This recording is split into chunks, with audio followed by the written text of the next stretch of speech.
Okay, as you can see, I've done a lot more on the werewolf in the background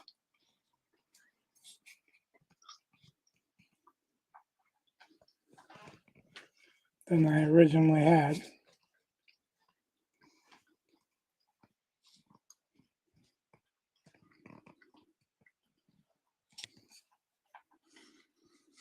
Now it's time to ink it.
Brush is impressive.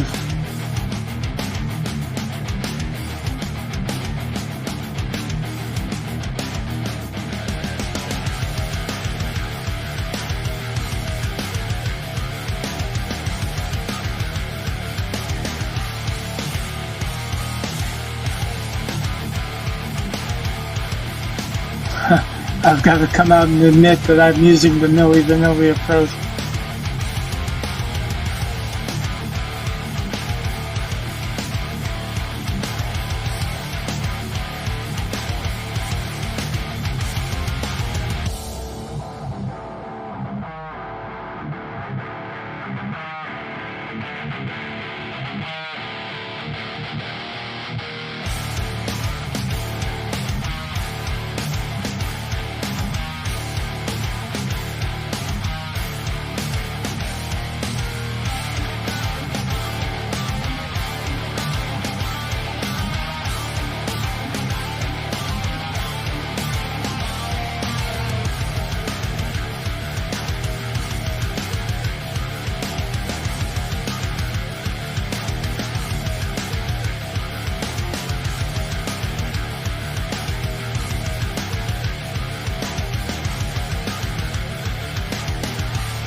Yeah, Kiss is doing it too.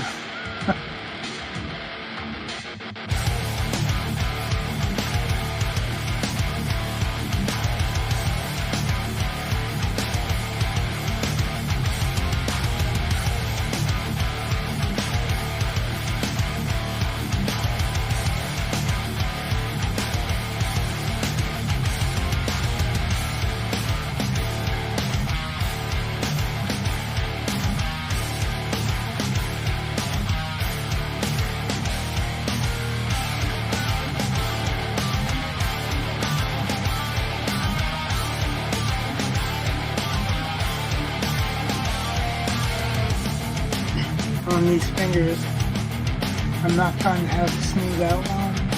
I'm trying to kind of have a furry look that probably won't be apparent until I erase it. But I want it to look enough like I want it to be clear.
music cut. I don't know what's going on.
glad you're enjoying it. I don't know why I'm playing it, for some reason. It's not good either. Whenever I'm playing on loop.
what I'm looking at right now.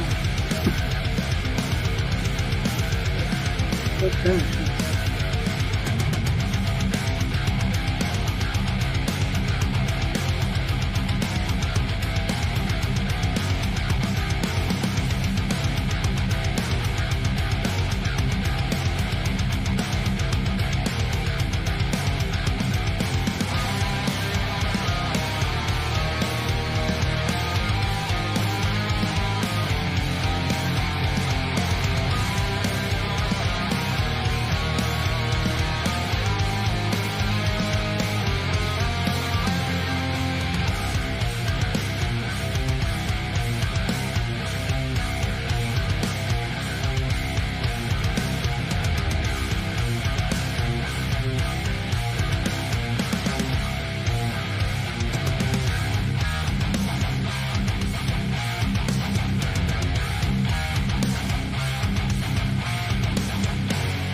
Can't hear my voice when the music's playing.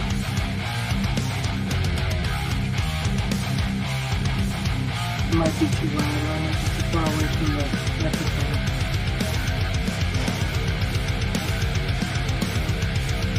Yeah, I've got to turn it down before.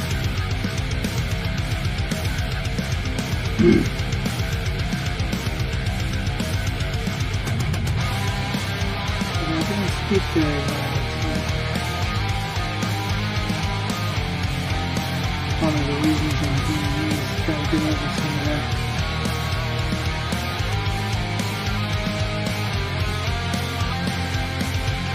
My normal inclination is to type an answer.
You still watching, Vincent?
Well, we should kill the music. So if you want to ask me anything or talk to me,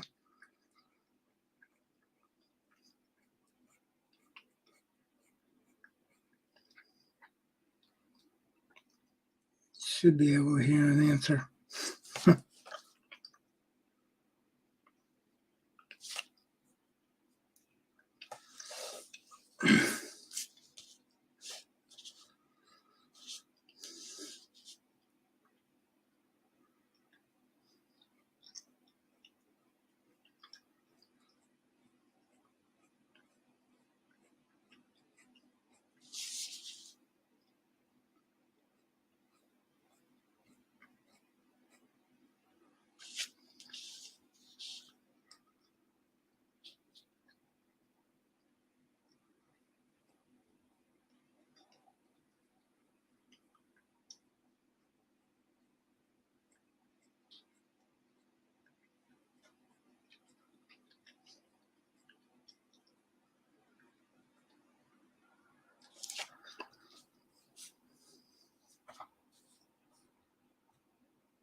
So the short answer is for fun.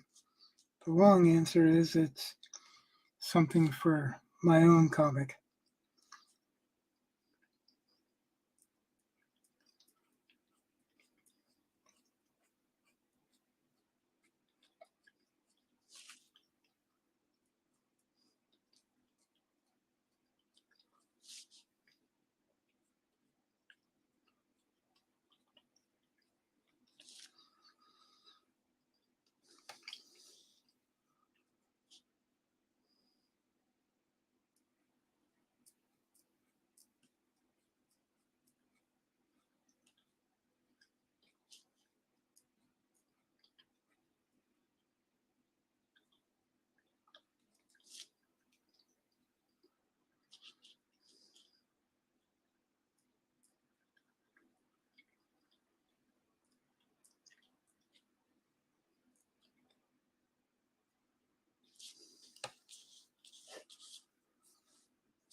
Thought it would make a cool looking cover, or maybe even a t-shirt.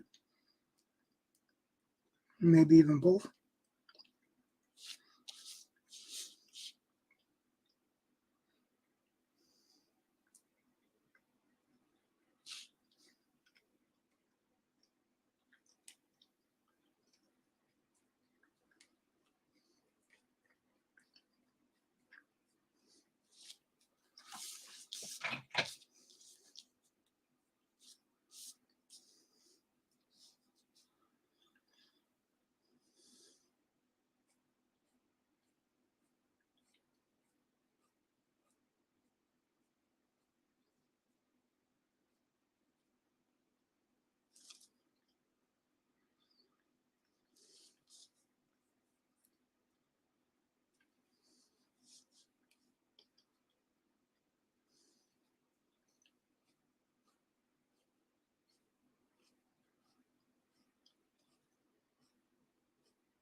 Yes.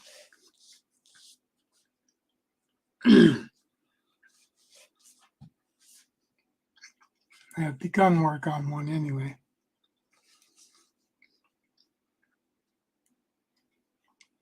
I have a short story that I'm adapting into a graphic novel.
Yeah, I thought I saw some of it.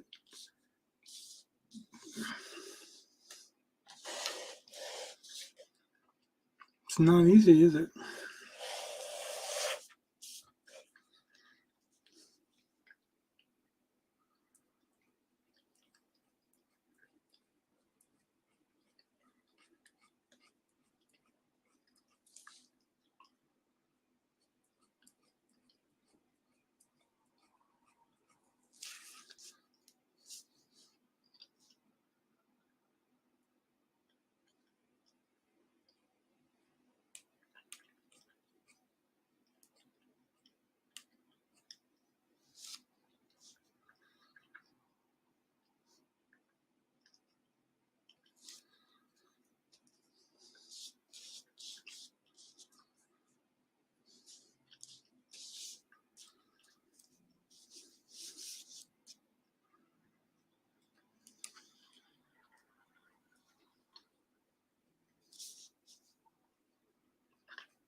I'm probably going to crowdfund it.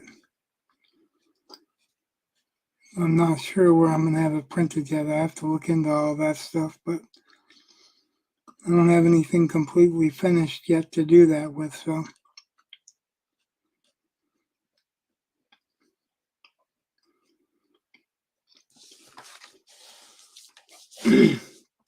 A lot of the crowdfunding guys know where they're going to publish, so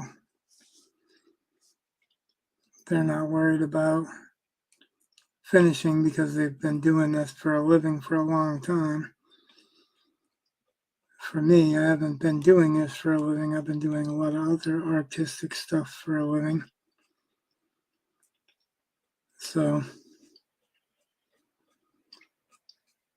I want to actually get it done before I worry about publishing or where I'm going to publish it or whatever.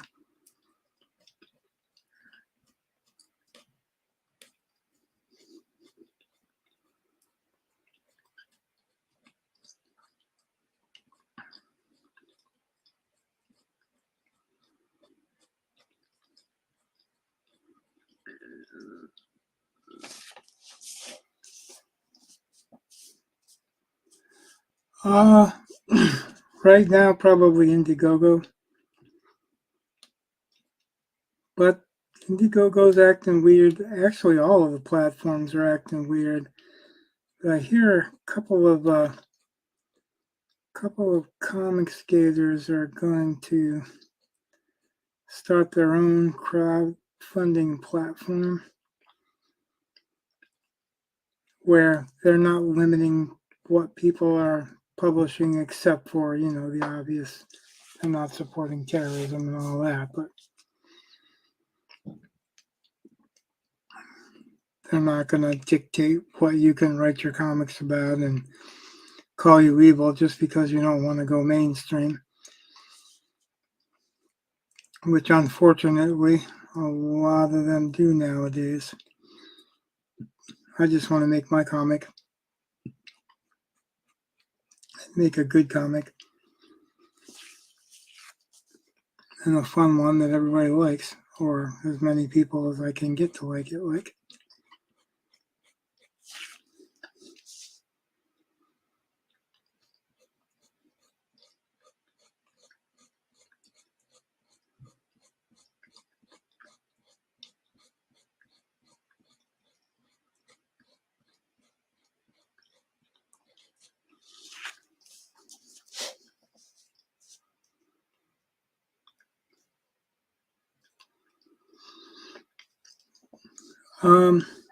It depends. It's not the amount of followers per se. You really just got to know how much you need to publish and how much you need to fulfill, which means to package them and mail them safely and get quality work done and all that. Then once you find what you need, then you can kind of figure out what an average price to the comic that you can set is. A lot of crowdfunding comics are going for about $25, and then they have special covers and special deals, and sometimes they'll have hats and shirts or whatever that you can get different tiers on. I'm sure because you've seen a few platforms that you've probably visited some of them and you know a little bit about it. But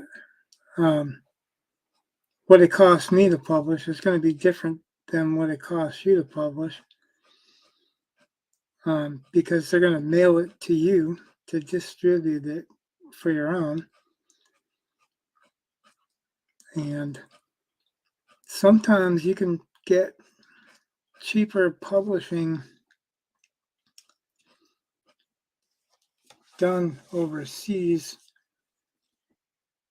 So I don't really know about that angle yet. I haven't researched it yet. I'm still doing all the work that it needs to be done to have something to publish. I've seen a few people that are doing a little bit cheaper of a crowdfunding because they're doing digital comics. I think it would be cool to be able to offer digital comics, but that's not really what my goal is.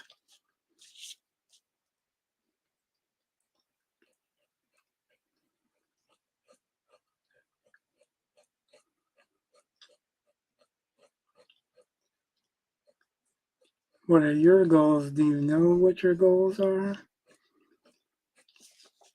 You know what type of story that you're writing or what crowd that you're going to sell it to?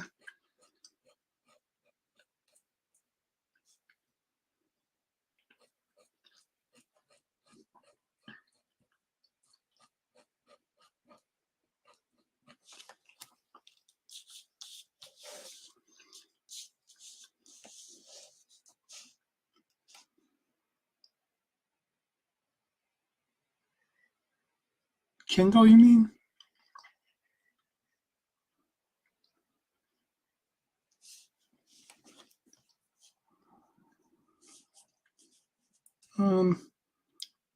I wouldn't buy a comic on Kindle if that's what you're talking about.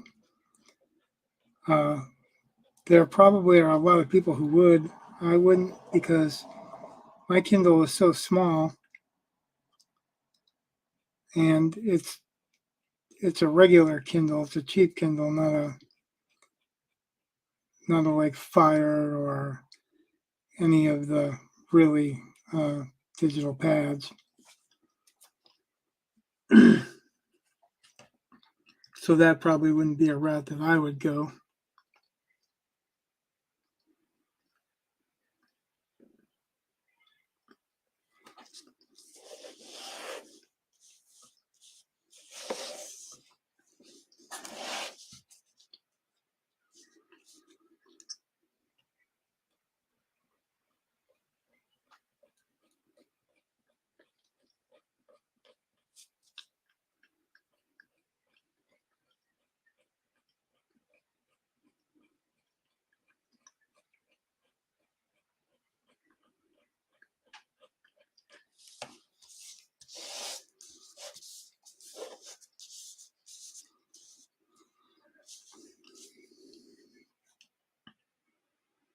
Are you using like a legend, or is it your own creation?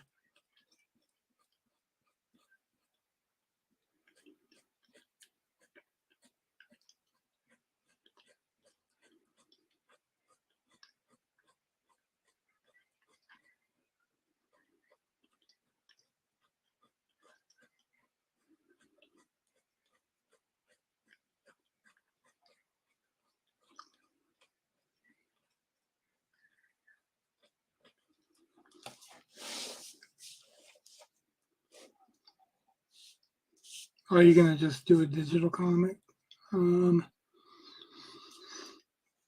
You probably get away with publishing cheaper. I'm not really sure how to go about doing that either, but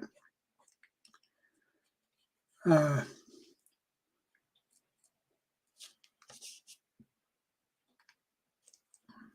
don't know where you would publish it unless you're doing it like a PDF or I really don't know what you would do. This is stuff that I still have to research, so don't have any really good answers for you with that. But I know that a lot of guys that I've seen that are funding to do digital comics are doing them a lot cheaper. They're like $10 an issue instead of $20 an issue or $50 an issue, whatever. 25 is the most common, but not for digital, so I'm not really sure how that works. I'm pretty sure that you get away with doing a lot cheaper, so it wouldn't be much to fund it. The thing is that getting the backers,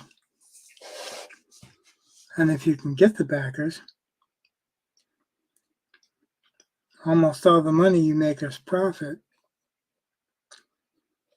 because I think mainly it's a formatting issue,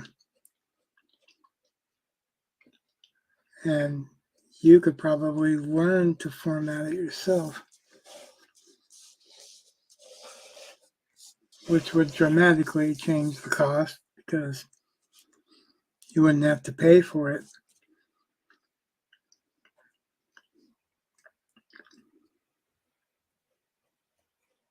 Or if you have friends that are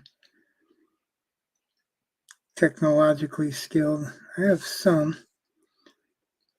I just don't get to hang out with them that often.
I don't know what you're saying. Some comic what?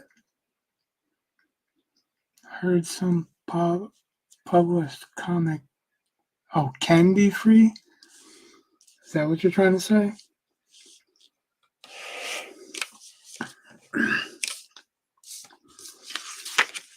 If so, I don't know anyone that does that. And you can't make a living giving away free comics. I don't suppose that you're worried about that right now.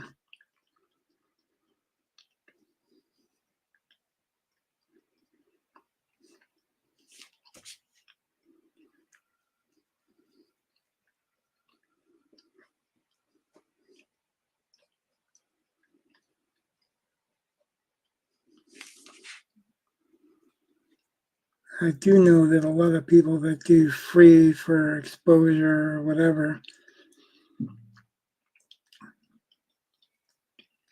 in all sorts of fields, end up regretting it. And people will expect them to do free stuff forever. But, if that's the way you want to do it, and it's not important for you to make money, you certainly can.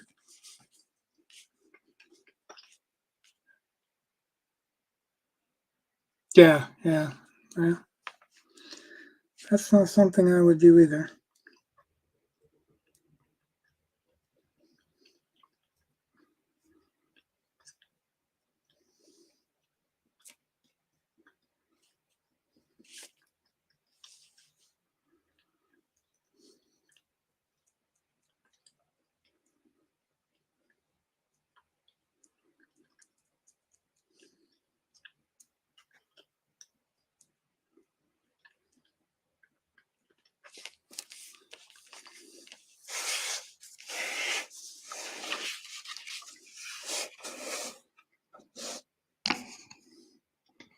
Stop and do a close up.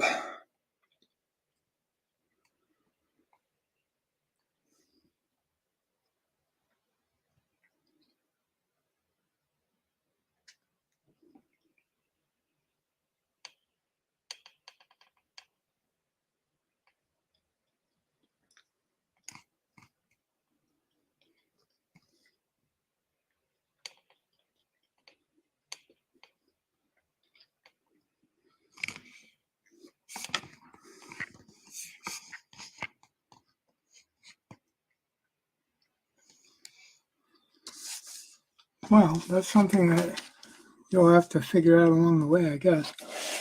How much it's worth to you or how much you feel it's worth.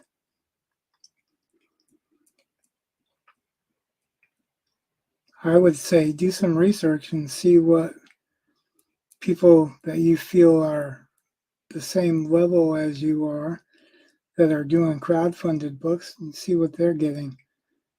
Um, it'll give you an idea of what people are willing to pay for that level of stuff.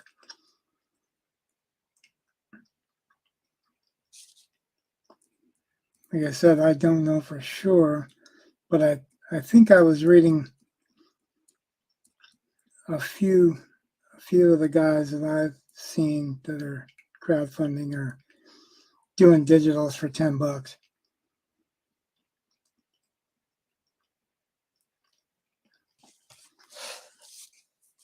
So they were talking about their selling their magazines for $10, and um, some of the guys were surprised at that, and then they found out that they were just digitals and they weren't doing any hard copies, and then they were less surprised.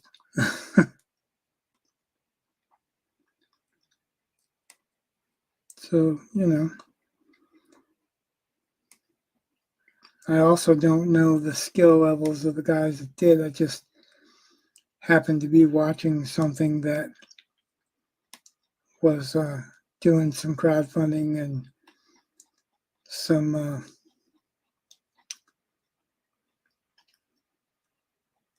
promotion for some crowdfunding. There's a lot of guys out there now, especially the Comicsgate community, that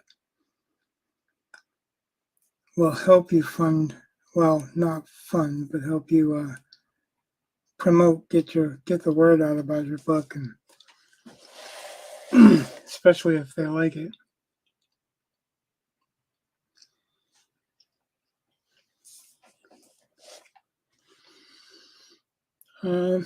Where are you looking?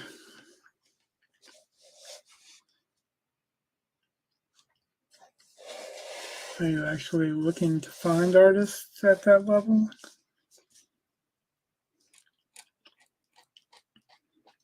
And another thing is, how do you evaluate that level? What do you think that level is for you? Go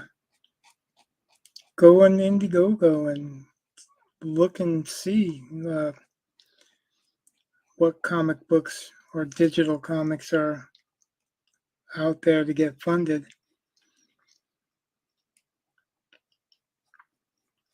I wish I could remember the names of the ones I was talking about that I saw, and I'd give you a heads up so you could go look at those, but I just caught it in passing and just got my attention enough to know that that's happening. I know one guy, Rob Hunter,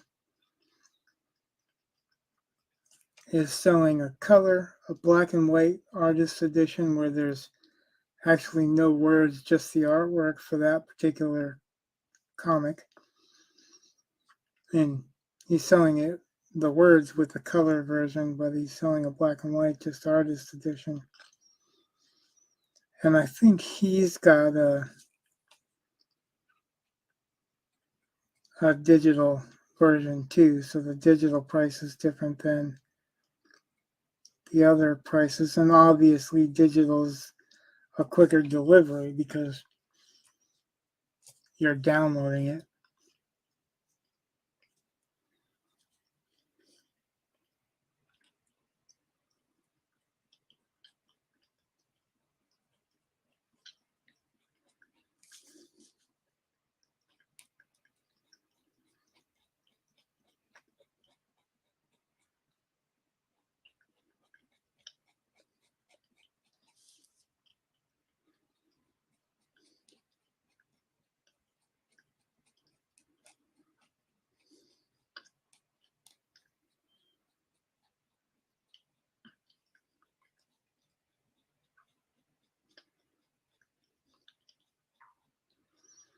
I'll have to ask him how he's doing that. And I'll have a little bit of knowledge on the subject. So I really don't have much knowledge on the subject.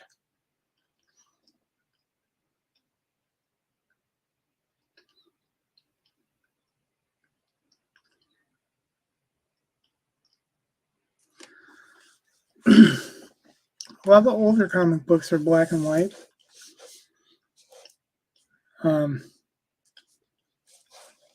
I used to really love the Savage Sword of Conan, and that was a bigger magazine than regular comic book. And it was a black and white edition. So there is precedent. And a lot of Will Eisner stuff, I think, was black and white before it was color. But I think also Eisner kept abreast of what was going on in the industry. But he was doing it on his own forever, so. And I mean, like, I think even before Marvel was a company, before DC was a company.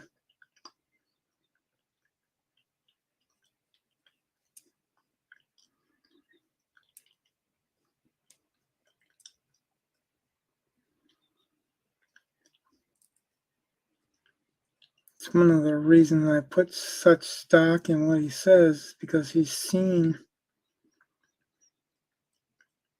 comics develop from comic strips to comic books, from comic panels before comic strips to comic books. He said he's done comic strips for the military and everything else, which I find fascinating. Yeah, Teenage Mutant Ninja Turtles came out in black and white before they went to Archie. I wasn't collecting them. I had a friend that was, and he loved that book. He was quite disappointed when it went to color, because the only colors you really saw on the original comic was on usually the covers. And then all the turtles had red masks. They didn't have a different color for each one. It was all just red. And I guess you'd consider him a purist, because anything that wasn't the way it was originally supposed to be couldn't be right. Which is very odd, because he doesn't feel the same way now.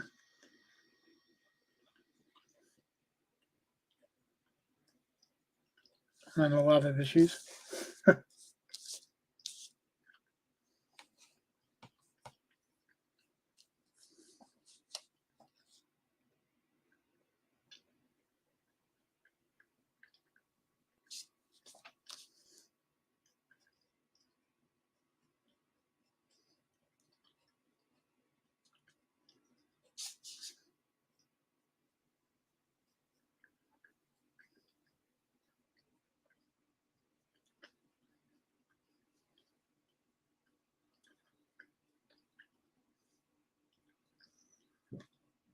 I meant to switch to a bigger liner before now. But I wanted to keep it consistent for a little while.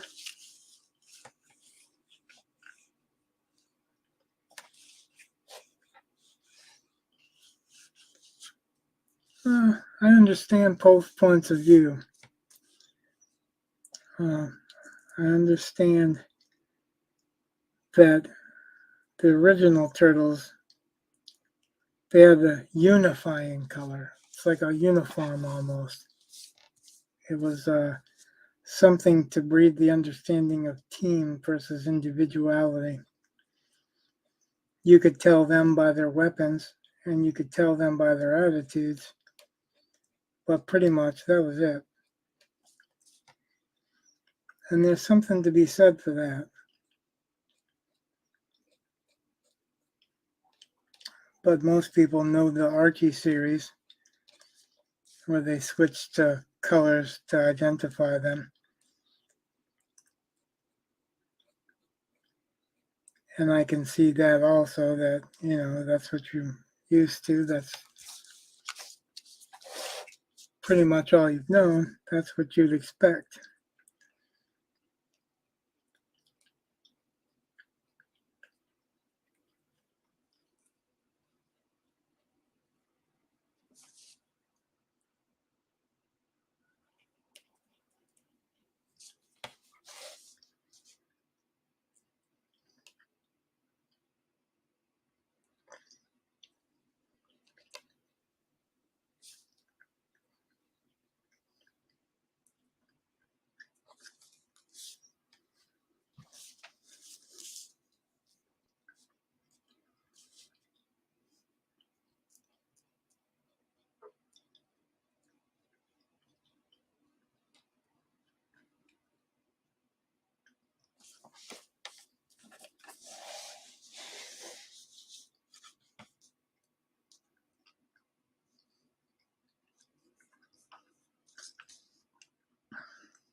Uh, I'm going to do it in black and white first, and then decide if I want to do it in color.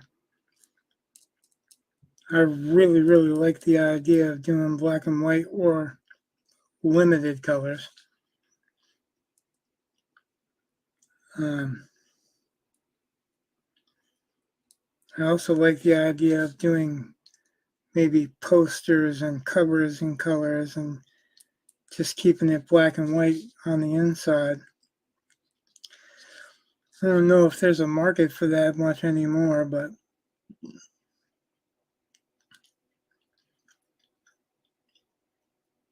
I'm doing this as much for me as for the market, even though I'd like to sell it.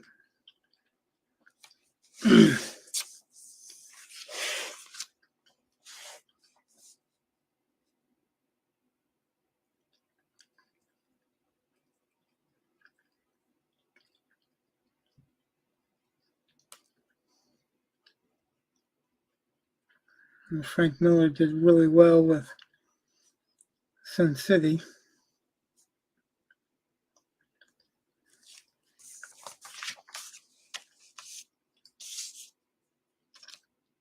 But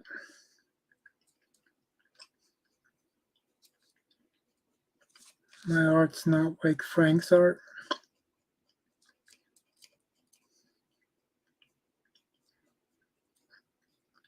Hopefully I'll be able to tell just as good of a story and the compositions will be just as strong. But Frank is Frank, and he's been doing this that since I was a toddler.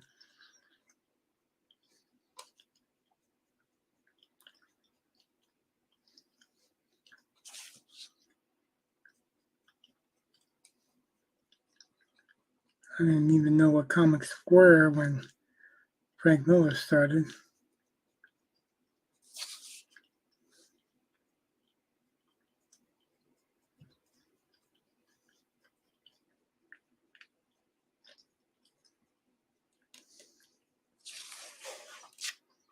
But Miller and Eisner and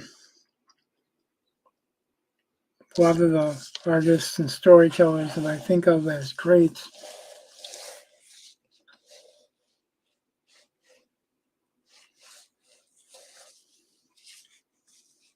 they did black and white interiors, and the work is just so beautiful. I couldn't even imagine. I wouldn't even want to imagine it as anything else. So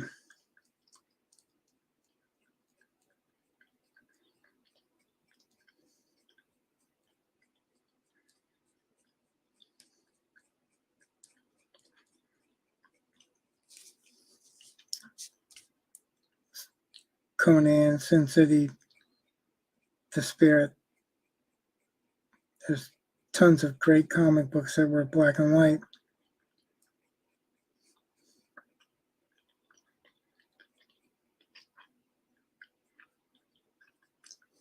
And most of the comic books that I was into in the 90s and, well, late 80s, early 90s, their colors really, I mean, don't get me wrong, for the time they were, what they were, but a lot of them they've gone back in and recolored and redone. And I wouldn't want anything, to have to be redone. I think that's one of the attractions for me to black and white like that is, and I've always been attracted to black and white art. I've been a pencil. I've drawn in pencil all my life. Don't get me wrong, I love color too, but I don't know. Something is stronger in the storytelling to me when it's black and white. In the compositions. That doesn't mean that that's really true and true for everybody, but it's just for me.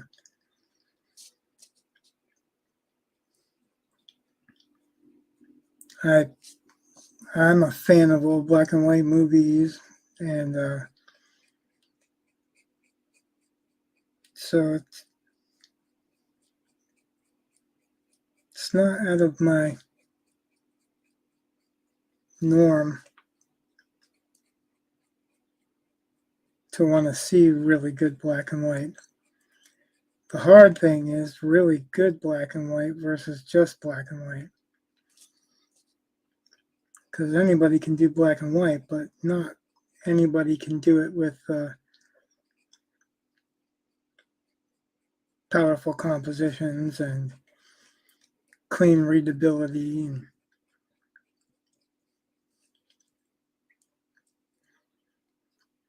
I think that's the challenge, to know what everything is in the scene that you want to get and get it in there. and people look at it and read it exactly as you want them to read it.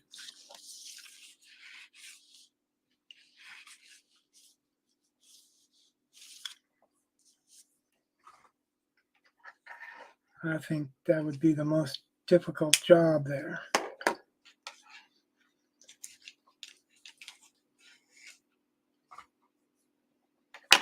Oh yeah, Bernie Wrightson. He's the master of black and white. But he's following Frazetta's influence for a lot of the time. Sorry, I had to close the window, so I knocked everything around.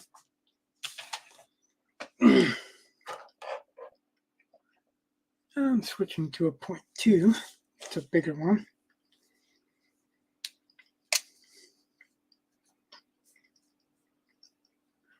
I really should have done that earlier, but I knew the biggest part of this was going to be the werewolf, so.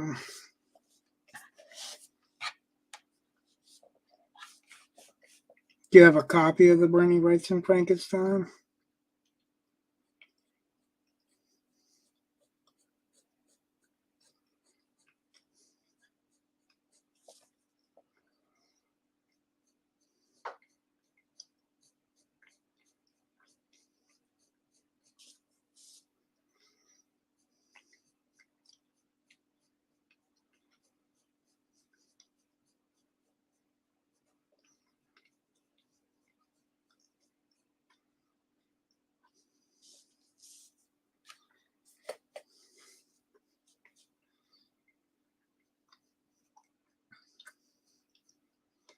His swamp things are pretty incredible too, especially later.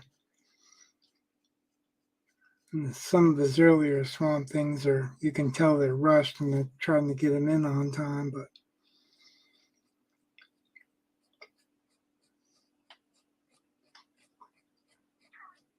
even rushing Bernie was awesome.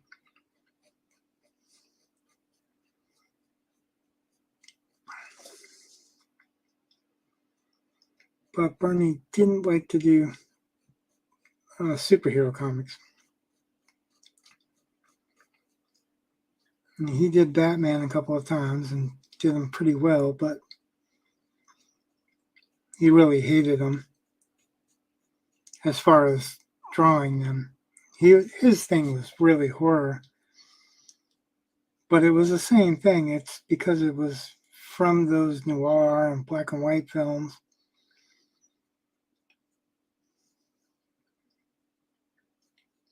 That he took his influence, that and Frank Frazetta. And Frank Frazetta was not a fan of doing superheroes either.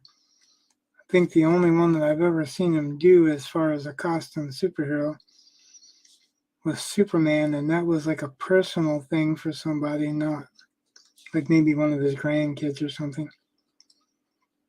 And not for like a steady check or whatever.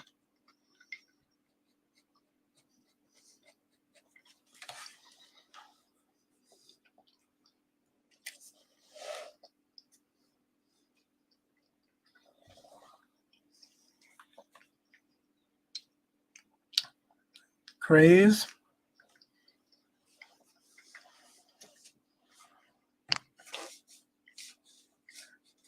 I guess I'm not sure who you're talking about, but most of Bernie's grays are really just very, very thin lines.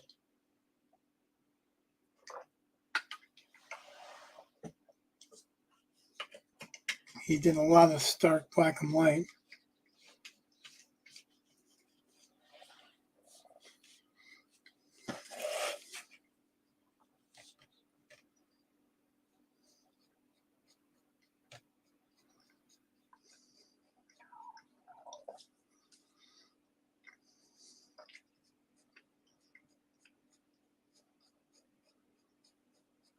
That's one of his other influences was Franklin Booth. And Franklin Booth did a lot of pen drawings. I'd say pen, but it's actually brush. those guys were really incredible with brushes. And that's a dying art anymore. There's a few people around that are still that level, but they're really few and far between. Everybody's switched to the easier methods of either digital or pen.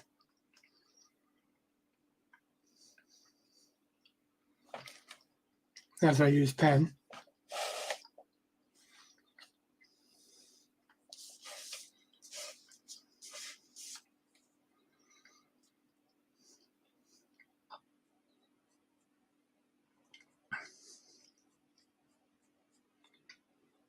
I did buy a couple of Kolinsky Sable, which is the type of brush that him and John Buscema use, and John Buscema is another one of my favorites. But I haven't tried them out yet because I'm a little bit of a coward when it comes to that. I'm going to draw something on a bigger piece.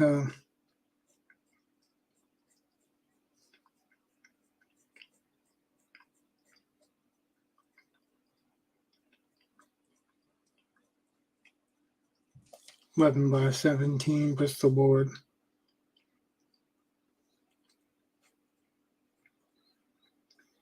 And I'm going to use the non-photo blue pencil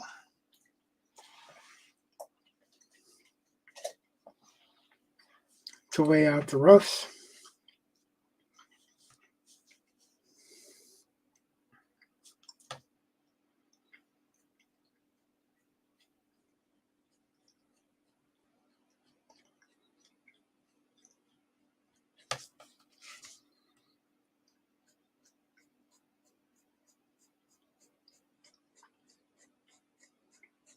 And then I've got a new mechanical pencil that I'm quite enjoying.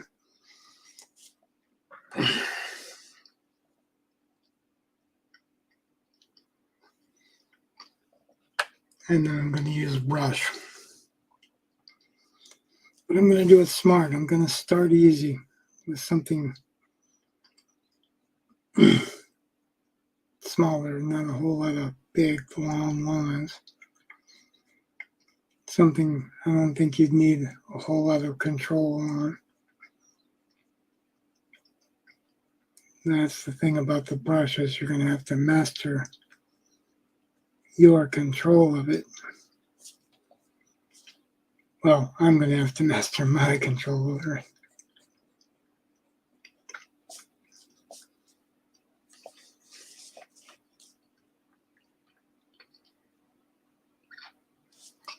I think you can order the Frankenstein portfolio or the Frankenstein book. I've got a hardback version of it. And for all that it looks good online, it looks 10 times better in person.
pen and a marker.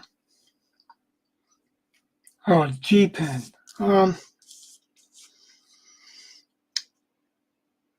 I've used the white G pen. Not a big fan. These are Copics, which are kind of a cross between a pen and a marker. I've used Dave Finch's method.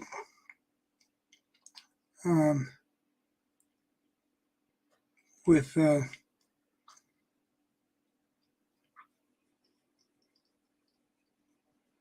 Pentel pen brush for the spot to spot the blacks, and a few of the Nosukis and Microns. Microns and Copics are very close. I like the Copics better. They're stronger when they're finished. Both Microns and Copics tend to get their tips jammed fairly quick. It means they pick up the pencil and you have to have something to kind of wipe the pencil off, otherwise they get bogged down. Plus you can't really push too hard.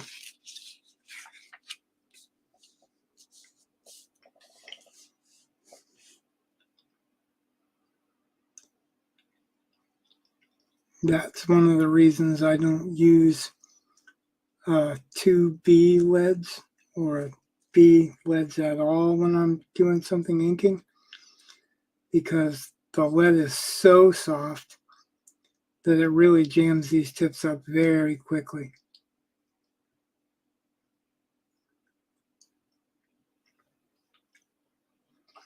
And it can actually ruin the tips.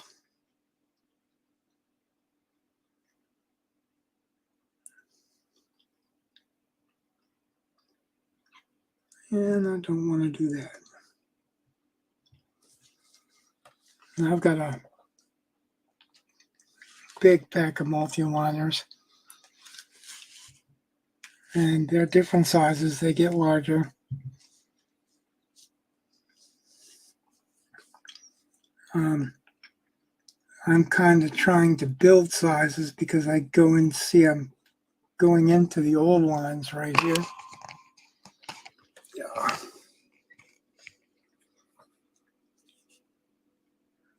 And because I've got a bigger liner, I'm not doing the whole lines, I'm just doing where the base starts. And by doing that, I thicken those lines up and taper them a little bit, which is what a brush does, but so much better. The brush has character in the lines. I try to create character in my lines, but I kind of do sketchy stuff. And you see, it's kind of like paint strokes that I'm doing, not just, I'm not pressing and going, I'm just kind of lightly brushing it. It's probably why it takes so long for me, but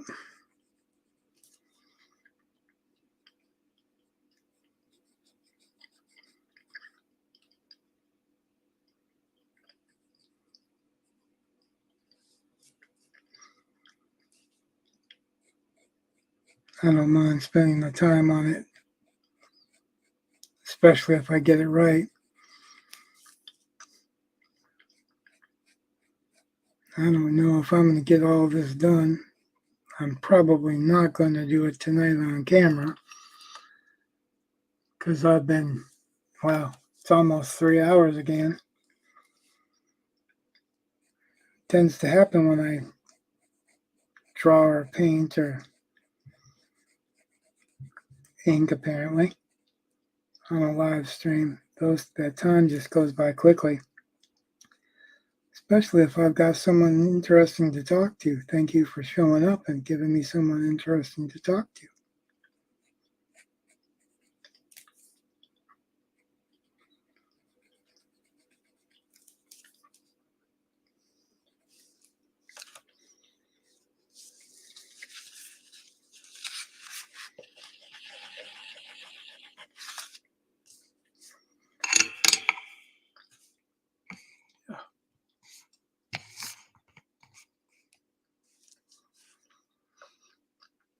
Do I tend to use a lot of blacks or a lot of crosshatching?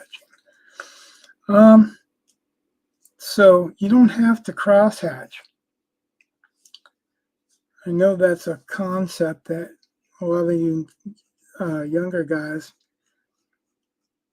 don't think about, but if you notice, I've got a lot of line work here. Even if you look at Bernie Wrightson's stuff, he's got a lot of line work where he's not really cross-hatching. He's doing lines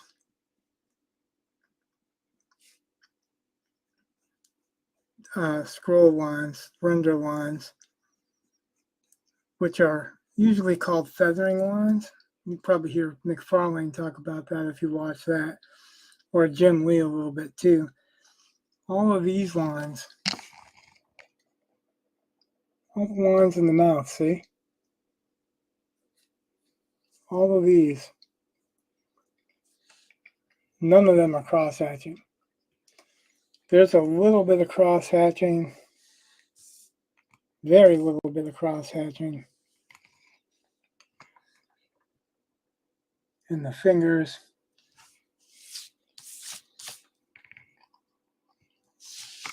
The occasional part with the fur, but I'm really trying to get texture with the fur and not really a cross-hatching. Cross-hatching is one method to achieve what's called midtones or get a mid-tone look. I don't know why it's not autofocusing.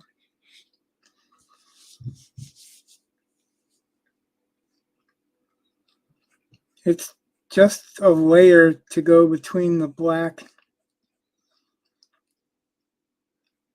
and the white to show some transition there.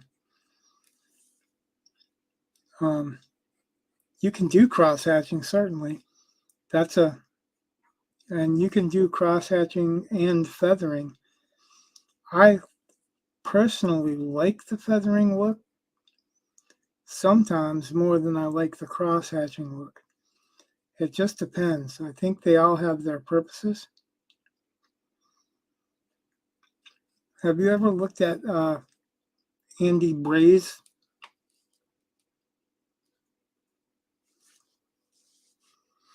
No, cross-hatching is going this direction with one line and this direction with another line.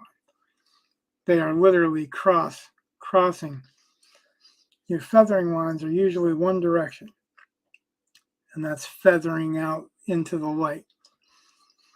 Cross-hatching shows another degree of darkness. So like if I went this way, it would have another degree of darkness going into it. That's why I only have some places that I do that. I'm going to do that through here with a thicker line because the thinner lines are already in there. And it will create a different kind of a shape, a different kind of a look. But it's an intentional thing for that purpose. When I'm in here, it's spotted blacks and then feathering lines because that feathering line gives a curved look.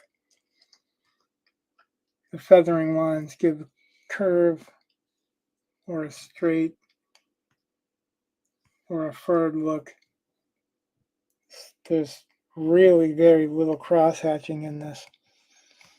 Now, I might do more cross-hatching in the background because I'm going to do less solid blacks in the background because as you go further into the distance in the daytime, it gets lighter.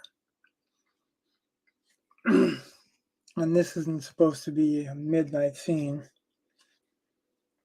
Now, where was I? Oh, yes.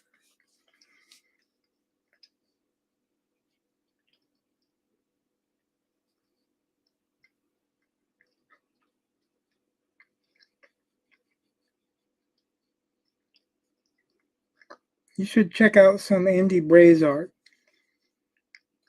He is a lot like David with feathering instead of cross hatching. And I'm not saying he doesn't use any cross hatching, because he does. But for the most part, he actually follows the shapes with his feathering lines, and it's pretty incredible. And I've learned to admire a lot of artists over time. I have a huge file on my computer. Actually, I just put it on an external hard drive not that long ago, so it wouldn't be on my computer. But I have access to it still, where it's artists of all different calibers and of all different kinds of art. So I have comic artists, I have painters, I have classical, neoclassical, portrait, ultra realistic. I have every different kind of artist I can find, because you can really learn something from all of them.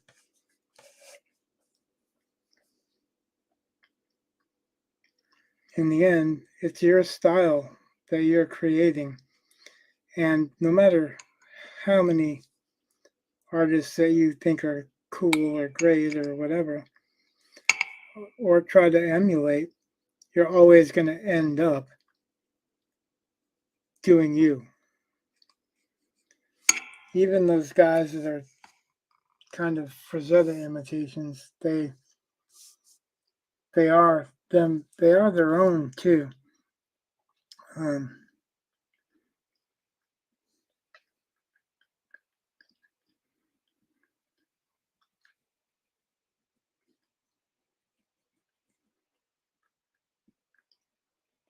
Something I totally agree with that David said, that I mean, you can emulate somebody, you can really copy someone, but to do it for any other reason than just to learn from them, you're really kind of robbing yourself. Frazetta, he used to say that he'd rather see one good you than 10 good copies of Frazetta.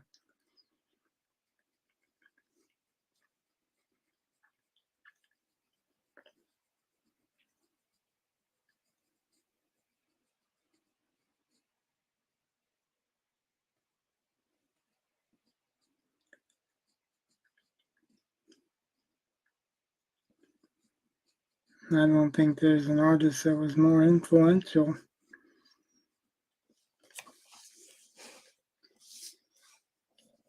on any kind of fantasy work than Frazetta.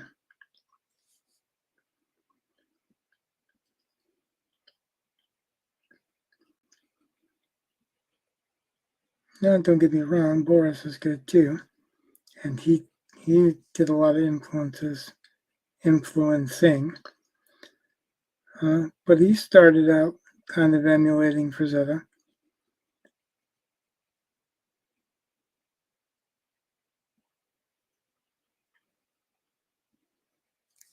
Bernie Wrightson did.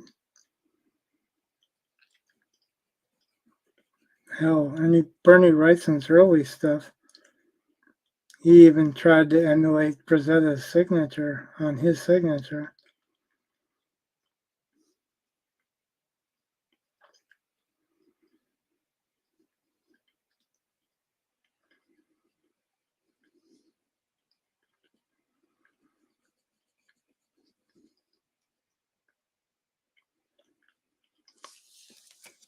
That's a pretty huge influence.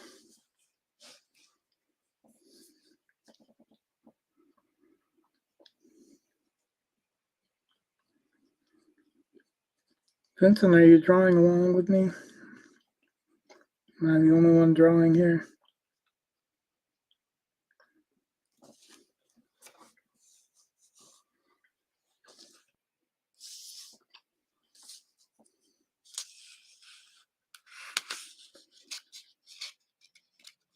Yeah, Dave's an awesome artist. I There are things I really, really love about his art, and there are things that I don't so much love about his art. Um, I think that's true of everyone, but that's it's kind of part of your own art journey, right?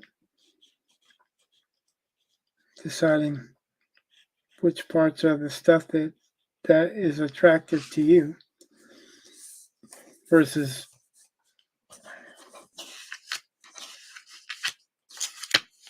anything else, really.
No, you'll learn in time.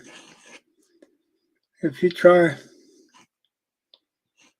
and if you don't quit, you'll figure out what it is or what the technique is or what a technique is that allows you to emulate what you think you can't right now.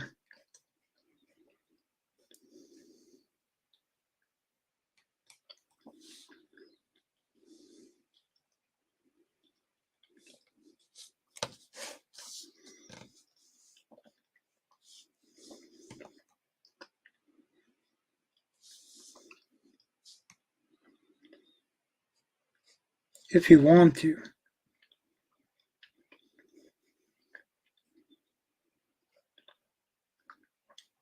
but you don't have to want to. It's not it's not required that you emulate Dave in everything.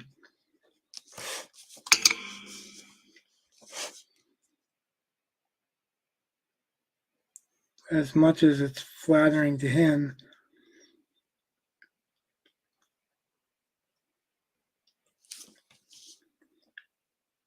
he probably doesn't want 100,000 clones running around. He wants to see you achieve what you want to.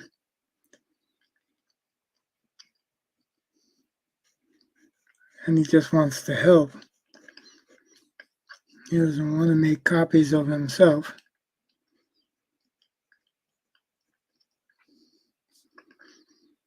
There's a lot of comic artists out there that actually don't want to tell you their methods because they don't want you to be able to do what they do, what they're doing.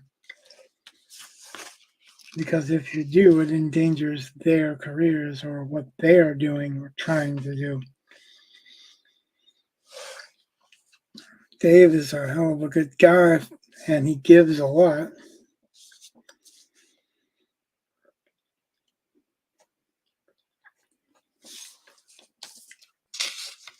And it's amazing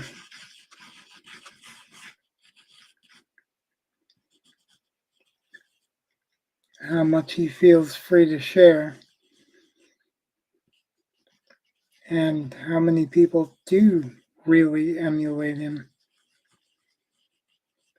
Some of them give credit where credit's due, some of them don't.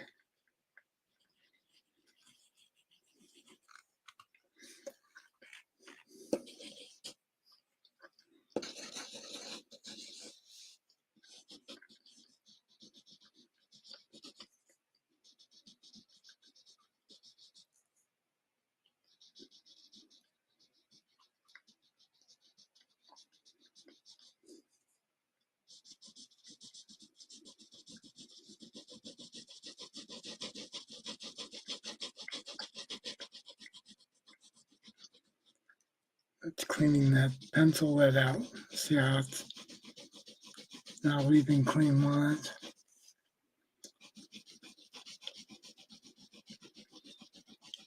Then when you get some of that lead out of there,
Dave was really good at teaching the methods that he learned,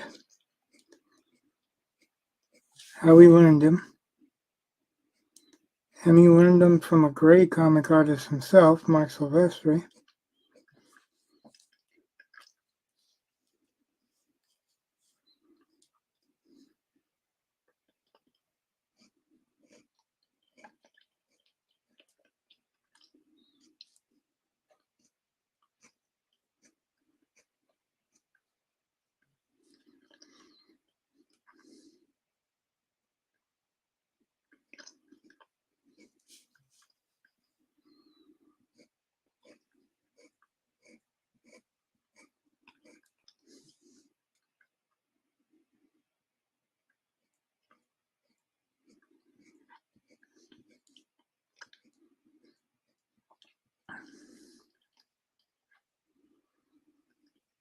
Dave keeps saying that he was lucky. But I don't think he was lucky at all. I think he was talented, and Mark recognized that talent and cultivated that talent. And if he was lucky in anything, it was that Mark recognized it and cultivated it early on. He worked for it. He worked for everything he's got. And that's something a lot of people don't think about nowadays. They just think that it's going to come natural. And Dave's tried to tell you every video that he makes that it didn't come natural. Like a lot of the stuff that he's showing you, like when he paints and does paint streams and stuff, is that he is still learning. He doesn't have it all down. He doesn't have it all clear. Doesn't have all the answers. It doesn't come naturally. I mean, some of it comes naturally, obviously, but a hell of a lot more comes natural when you practice skills that what you want to come natural.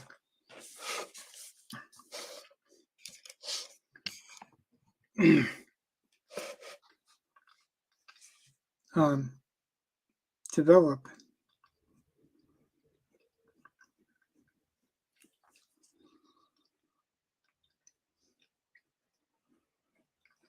If you want a sense of perspective to come natural,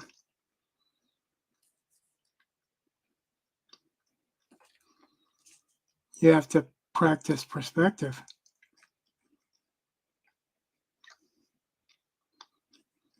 It's not going to come natural at first. I don't think anyone actually just gets it at first.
I'm not sure what you're saying.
Oh, okay. Yep, that makes sense.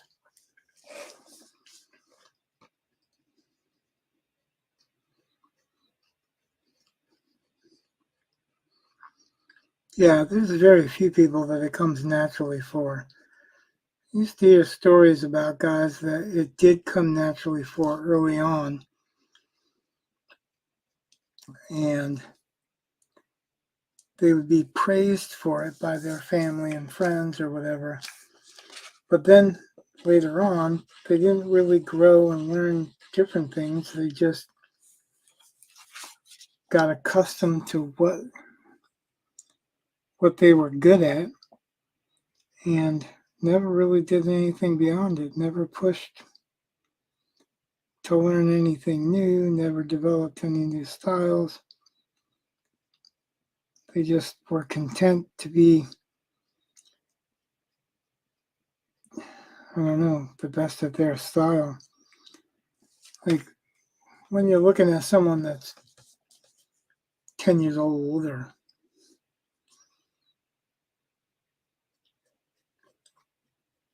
even 15 years old, 13 years old, and they've got talent, you need to encourage that talent,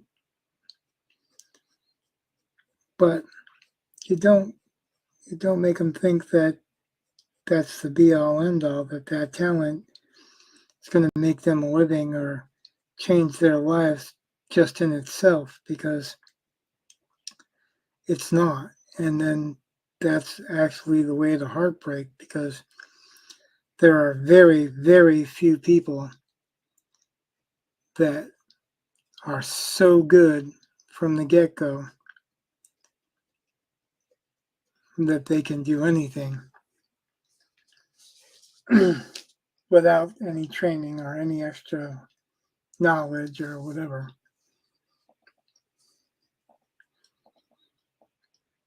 It doesn't do them a service to make them believe that they're the best when they still got so far to go. Kind of does them a disservice to let them believe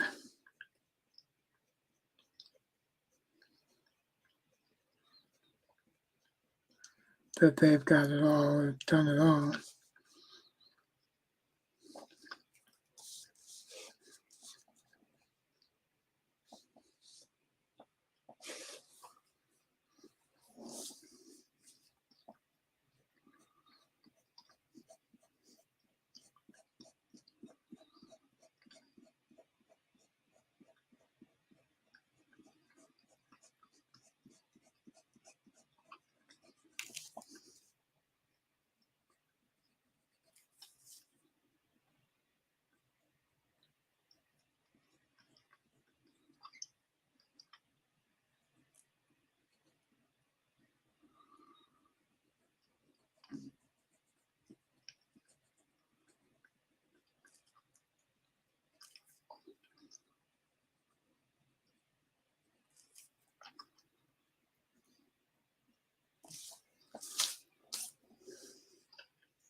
That's another thing, too, that you probably should take into consideration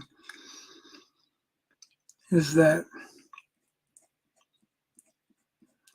uh, they may have a lot of skill, or maybe they have just a lot of talent. Skill is learned, talent is not. But some of the most famous artists can't just do anything, they just do their styles. But they've learned a lot of stuff that they can import into their style.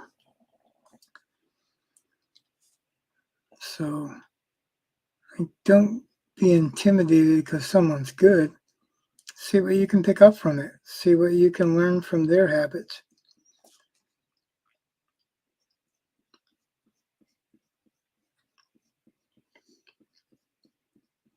You can almost guarantee they stared at somebody else's stuff for a long time before they got where they want to be. At least I don't know anybody, not even Frazetta, that didn't have his influences he stared at and loved. Frazetta notably talks about the admiration he had for John Singer Sargent.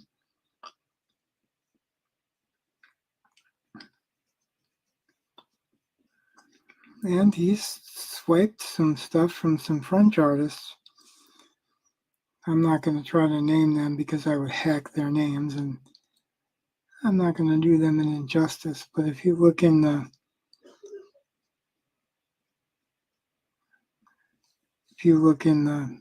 server, you'll find that I've named that off a couple of times.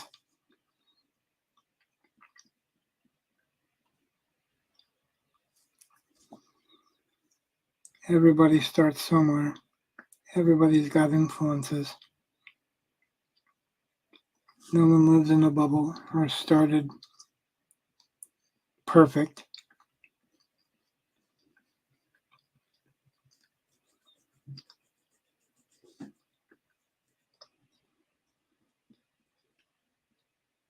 And it's perfectly all right to see somebody that's in your class or whatever that's better than you and just all over it. I did. When I was growing up, I had an artist that was in my art class that some of the stuff he drew, I just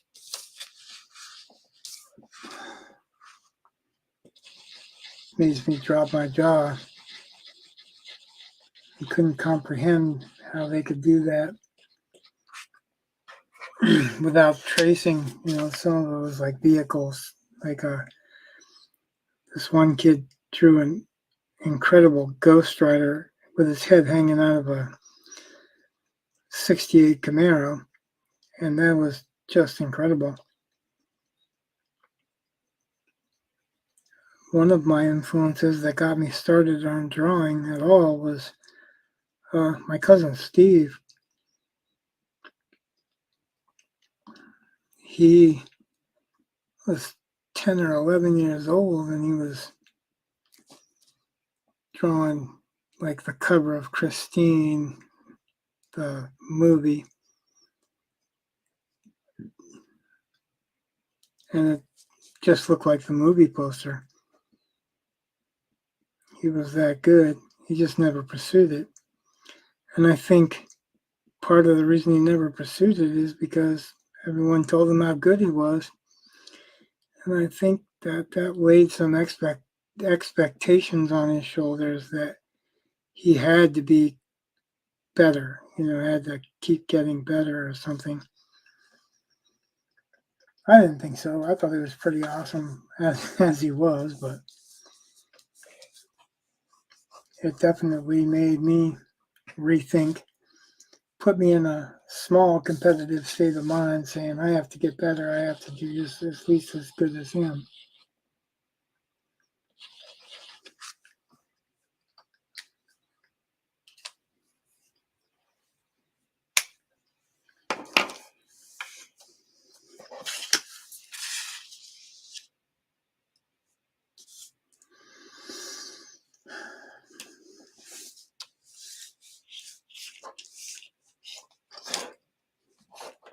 So I'm going to pull out a Copic brush and do some of this because I think I've only got about 10 minutes left in me.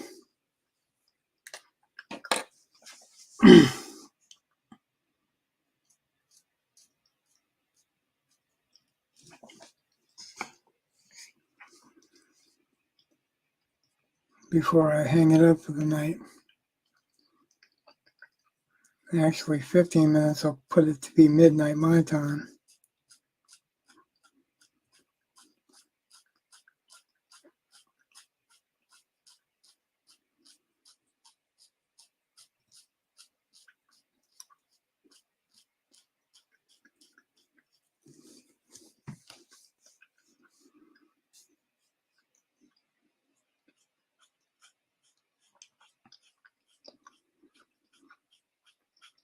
I will finish this on stream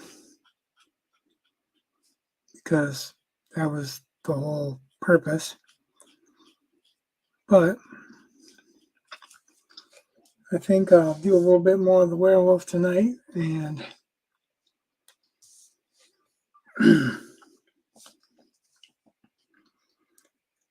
then I'll do another stream in a couple of days and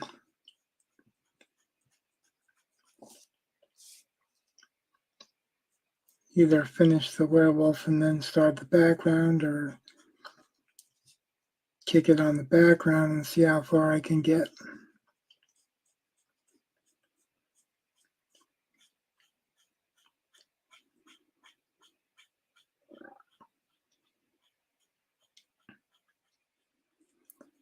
I love werewolves.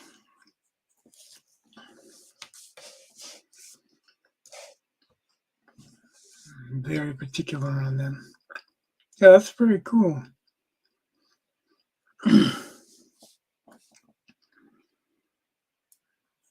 Somebody influences us to start, right?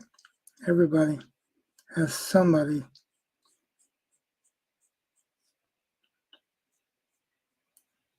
that started them. I don't know, my cousin didn't intentionally start me. I don't think he even noticed that I was looking at his stuff and thinking about his stuff. He just was doing his stuff. he turned to cartooning much quicker than I did. But he really didn't do comic book style stuff. He did some, drawing Spider-Man or whatever, but he was much more like comic strip later on, like Garfield and stuff like that. But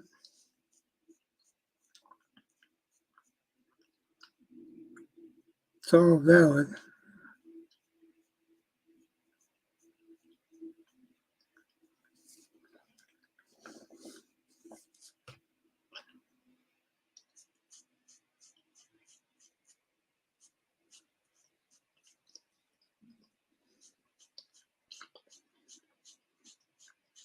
He wrote stories too for those comics. He did comic strips and little staple comic books. Like he did a few pages with stick figures that tell a story and staple them together and sell them for $0.25 or whatever. Just never stuck with it. Found other interests to take him away from it.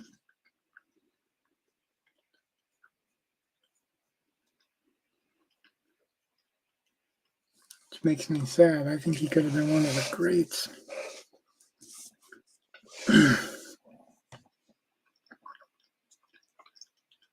If he'd have wanted, I'd still be in his shadow.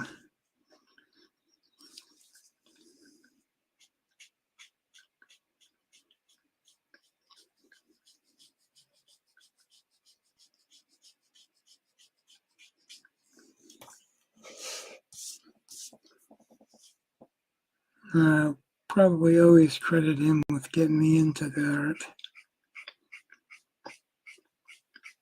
Hell, getting into comics too.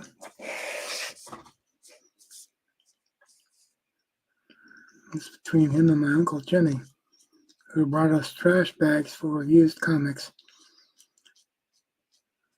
I don't think he ever thought that they would be worth money.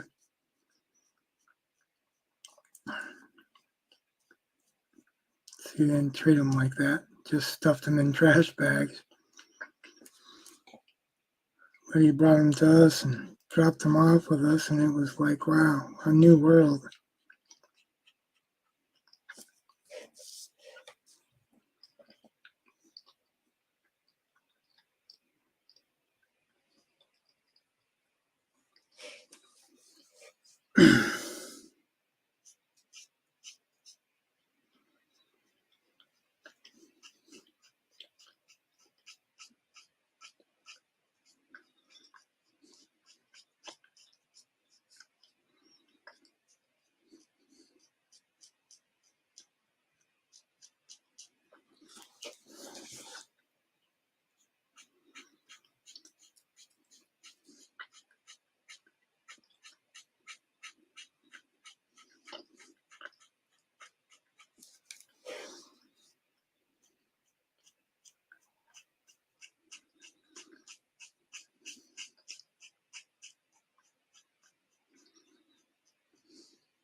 And see, I'll come back into all this and feather out of the solid black just to make sure it looks like it's building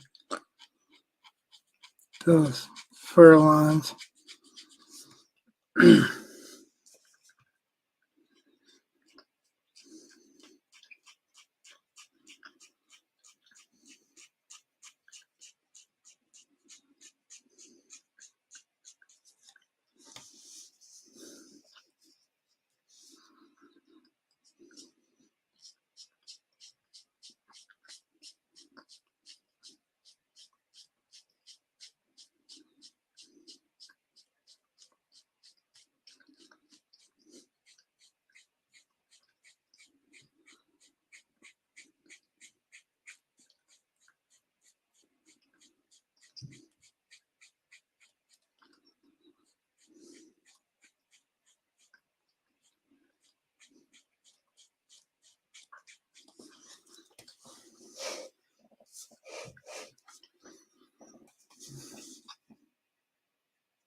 Do I feel like I have imposter syndrome?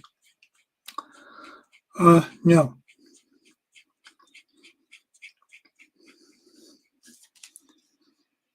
I don't feel like I have imposter syndrome because I don't claim I'm anything. I have what knowledge I have, and it's honest knowledge, come by the hard way. I share it where I can and when I can. I don't claim to be a master of anything. Well, master of tattooing, but I did that for 30 years, so I think I earned that. I've got awards in every single category I could possibly get. So, that's a little bit different. I don't claim to be a master comic book artist. But I've learned from a lot of them. Matter of fact, every single one of them wants to tell me anything because I do a good job of listening.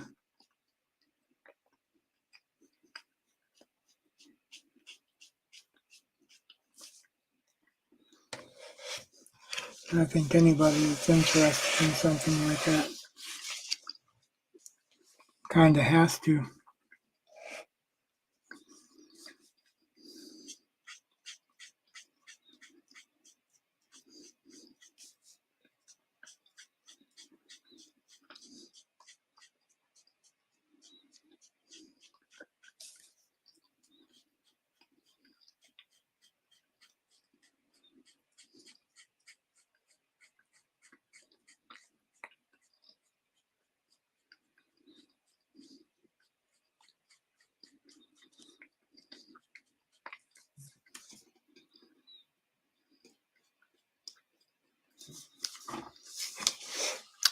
Do you think I'm an imposter?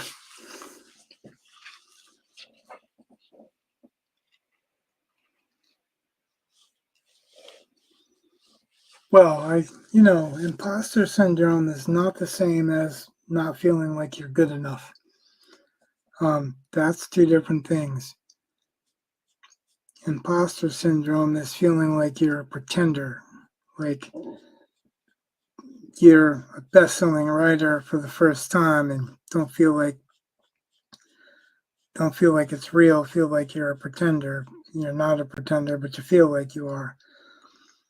Not feeling like you're good enough. I think everybody kind of goes through that.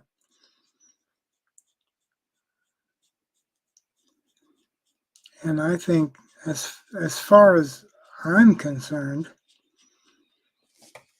I definitely take some stuff harder than others. Like some stuff turns out just like I wanted to, and some stuff doesn't turn out like I wanted to at all. Or I'll drop the paintbrush, or I'll, drop the marker. Something will happen where it doesn't turn out like it should turn out. Yeah, definitely. Then I beat myself up about it. Or if I look at something like I get done and I'm proud of it and I post it, and this happens quite a bit. I'm very happy with something and I post it, and then as I'm looking at it online, I see flaws that I didn't see before I posted it, even though I took my time and looked for those particular flaws. Yeah, I think everybody has feelings like that they're not good enough. Everybody that really, well, I should qualify that because there's the Dunning-Kruger effect too, where people that think that they're awesome and they're not. But if you're feeling that you're not good enough, or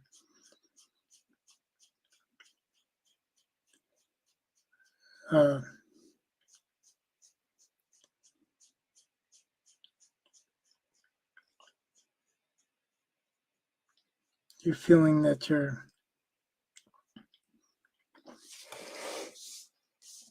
suck or whatever, you don't have to worry about the Dunning-Kruger effect.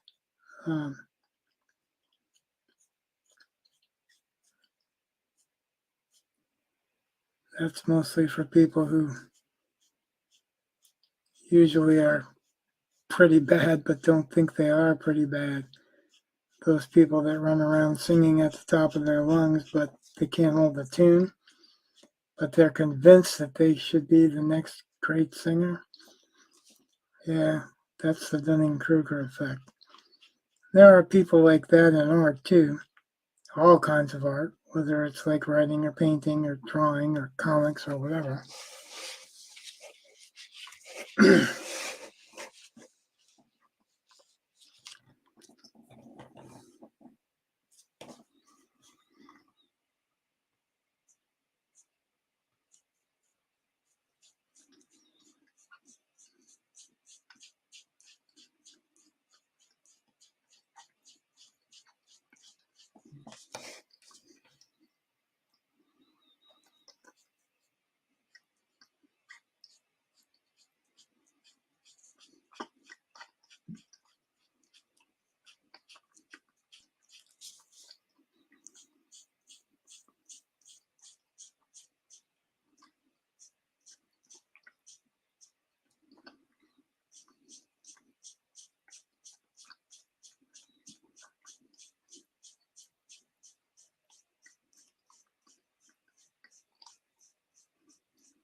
Oh, that's not the right way of thinking. That's the biggest mistake artists make. You don't look at other artists to judge yourself by other artists. You don't know how far in their journey they are. You don't know how long they practiced to get where they are. You can only judge where you want to go, how far you've come.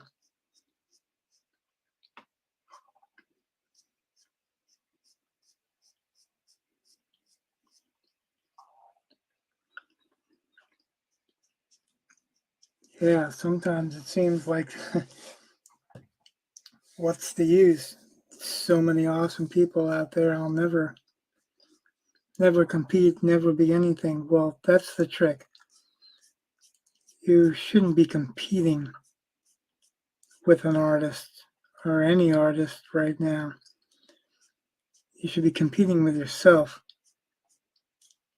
to get better, to do things that you want to that you haven't been able to.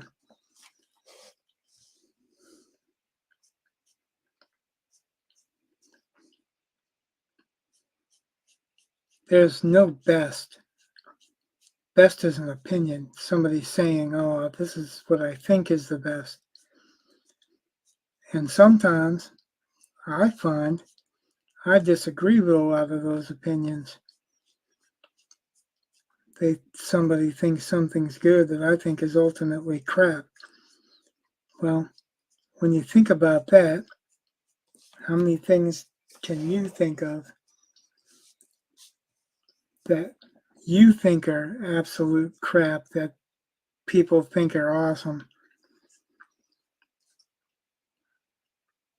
Well, don't let it get to you.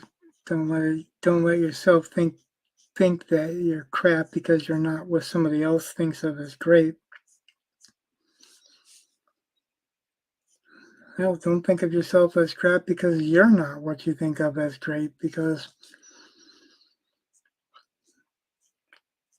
if you were great, what would you have for a goal? Where would you go? What would be the next thing you were trying? That's a whole different bag. I wouldn't want to dig into that yet.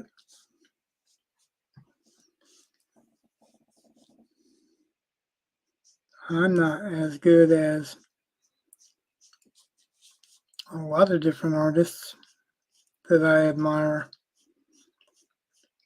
but I have plenty of people that tell me that I'm incredible and that I'm the best they've ever seen. And I've had people that are young comic artists tell me that I'm their favorite comic artist, which that was a boost to the ego, but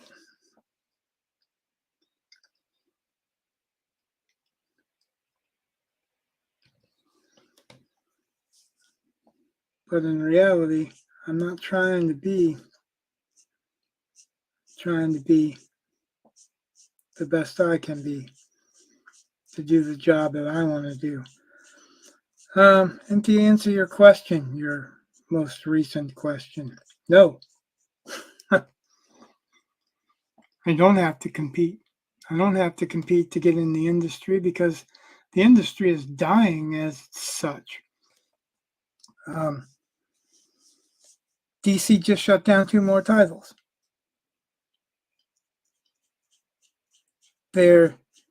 Marvel is calling on old artists that quit because they didn't like them or didn't like the way they were treated by them to save them. Yeah, I'm not trying to get a job doing that. Are you? I'm trying to do something that I love. Billy Tucci did She. He's still doing She. He's been doing it since like the 90s.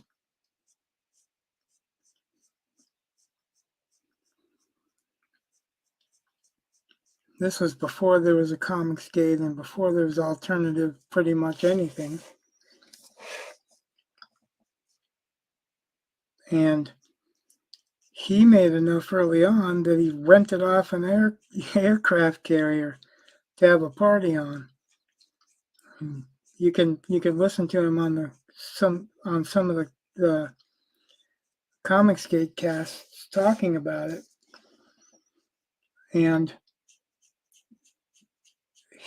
Dave Sim, there's a whole slew of artists that said, I'm going to do mine. I'm going to do it my way. I want to do it so that it has the look I want to have. I'll even talk about McFarlane or Jim Lee or any of those guys. They changed.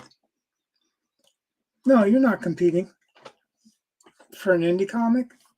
I don't think so. There are a lot of people right now looking for alternative comic books. They're looking for something that's not the mainstream. And I talk about Comicsgate because Comicsgate is a very supportive group of people that promote doing whatever you want to do. They're not competing against you. They're not saying, oh, my book is better than your book or whatever. They're actually trying to help you sell your book too. That sound like competition to you? That's one of the things that's so enticing about it. They want to see you succeed. They want to see good, interesting comics out there. And they will do whatever they can to help that happen. I think that if you're of the mentality where you think you've got to compete against other independent comics, then you're defeating yourself. You're not giving yourself a fair chance, because it's not really true. Most of these people, they're not looking to compete. They're looking to have good product out there. And these guys are taking a year or better to produce what they're taking a year or better to produce their comic books. And some of them, they're just penciling them. Some of them are just writing them. They hire artists, they hire inkers, they are colorists, letterers that are professional and know what they're doing, so they don't have to do that. How do you get in the Comicsgate community? Well, you're a little young to overly worry about that, but there's I think a 16-year-old that's in the Comicsgate community that have been selling his own comics for a while now. So what you do is you look up Ethan Van Sciver, who was a pro for DC for a long time, or Shane Davis, or John Malin. All of them have YouTube channels, and all of them are comic skaters, and all of them have other shows that promote comics. Some of them are not for kids, but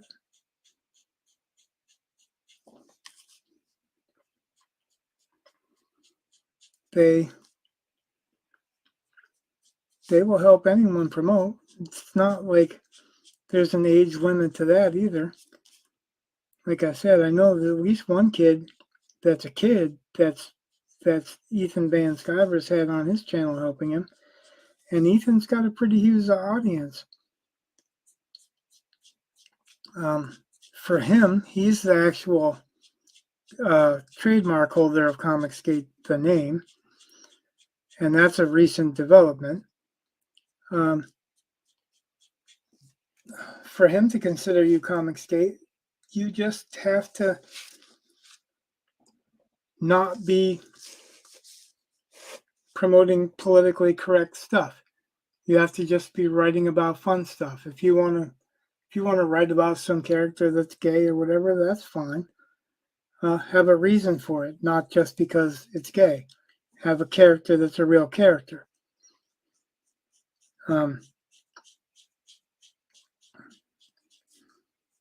Same thing with pretty much everything. Don't just make a character to fill a box. Make a character to tell a story, and a good story. And as long as you're not promoting hate to any of the other comics, to really anyone, none of these guys hate anyone. They are sarcastic and play off like they do sometimes, but that's because people expect them to and accuse them of it. And they're playing on that, playing with it, and amusing themselves and their audience with the results. But how do you get into it? You watch the shows, you keep up on what's going on. You support some of their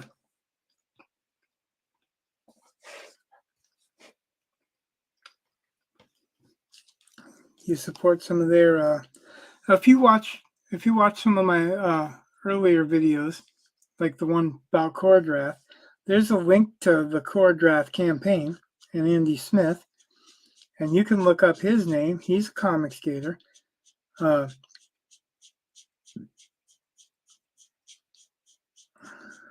pretty much there's a few challenges that I put up. Aaron Lepresti, Rob Hunter, Ethan Van Sciver, all of these guys are comic skaters. They're all about helping everybody do the best they can. They're selling their books, but they want you to be able to sell your books too. But how do you get into the community? You support them. You help sell their books, to help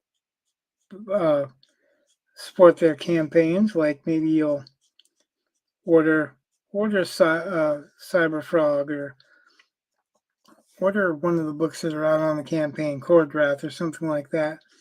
You're throwing money towards Comicsgate, and you're helping promote these guys, so they'll help promote you. Like the longer you're in it, the more you do to share, to help other people get up that level, the more they're going to be willing to help you also. That's pretty much the rule. John Nayland made a comment early on that if we're all on a boat, grab an oar. Comicsgate needs people to row. Don't just expect everybody to do for you. Do for yourself. Do what you can to help other people. Sounds like a pretty good theory anyway, doesn't it?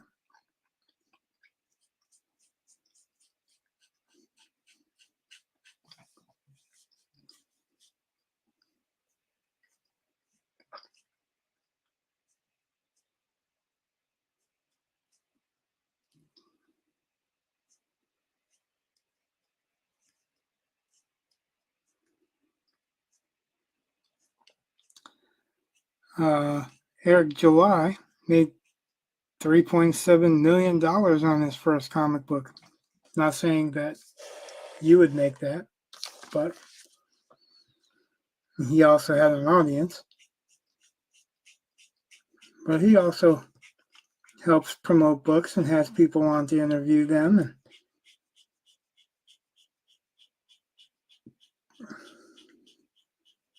order a comic book from somebody, do a review, record it online, tell everybody how much you enjoyed that comic book or what you did enjoy. I mean, don't pretend that you enjoyed something that you didn't, but if you enjoyed it, spread the word. That's how you join Comicsgate. That's how you become a part of it. You watch the streams when they go on. You talk in the streams. You support them whenever you can, however you can. You help get the word out.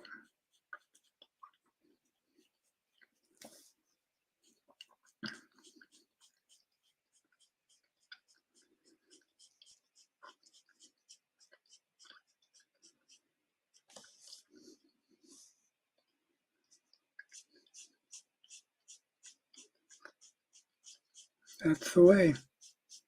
It's really good theory to be a part of something that wants to help as many people as they can and wants that to be a shared goal for the community, you know? Imagine if everybody was just helping everybody because they thought it was a cool idea to help everybody.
So what do you think of my werewolf, huh?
All right, that's the end of this episode.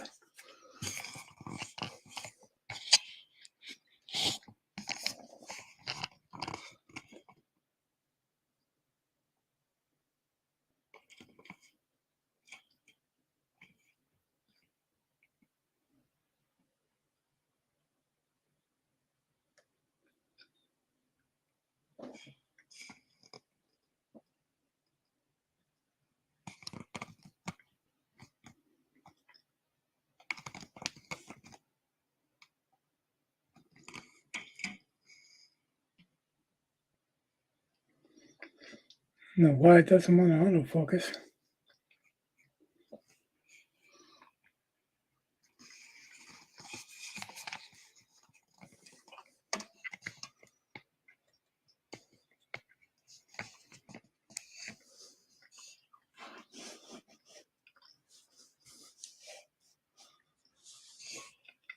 All right.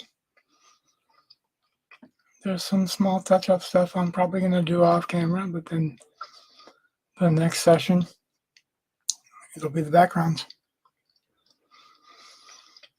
If you guys liked it, hit like, subscribe. I'll see you in the next one.